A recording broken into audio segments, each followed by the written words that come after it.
Vous vous félicitez de dépenser moins pour le RSA, car il y a moins de bénéficiaires. Mais est-ce que vous vous posez la question des personnes qui sont sans aucune ressource, qui sont éloignées du RSA, et que faites-vous pour leur éviter la pauvreté? On a un résultat excédentaire de 260 millions d'euros. L'année dernière, il était de 243 millions. Ça veut dire que chaque année, la CEA thésaurise alors qu'il y a des besoins tant en fonctionnement qu'en investissement. C'est ça qu'on vous dit. On vous dit qu'il y a des besoins et qu'il faut y répondre.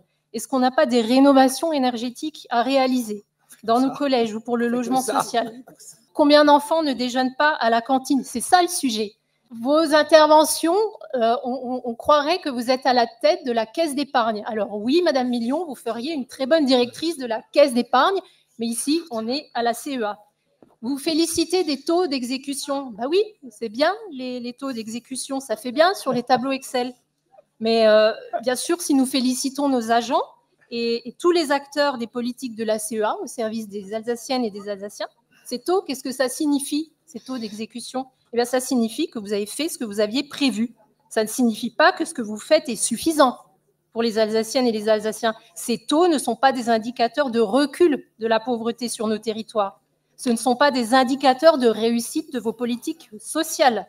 Votre résultat satisfait les agences de notation, mais c'est le service rendu aux Alsaciennes et aux Alsaciens qu'il faut considérer. Ces bonnes notes auprès des agences de notation vous permettent de meilleures conditions lors du recours à l'emprunt. C'est ce que vous nous indiquez chaque année.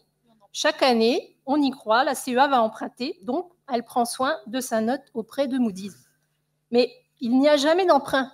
En 2021, la CEA n'a pas emprunté. En 2022, idem.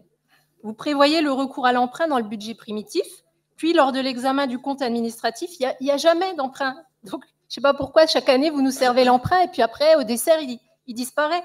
Alors, c'est dommage, parce que les taux augmentent. Voilà. Donc, pourquoi est-ce que vous attendez?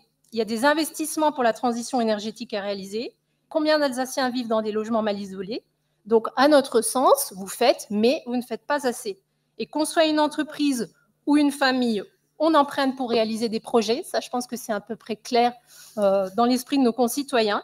Et on investit pour l'avenir. La CEA n'emprunte pas. Et à notre sens, elle devrait investir plus. Elle serre la ceinture au budget de fonctionnement et elle asphyxie les politiques sociales pour la collectivité des solidarités qui est la CEA.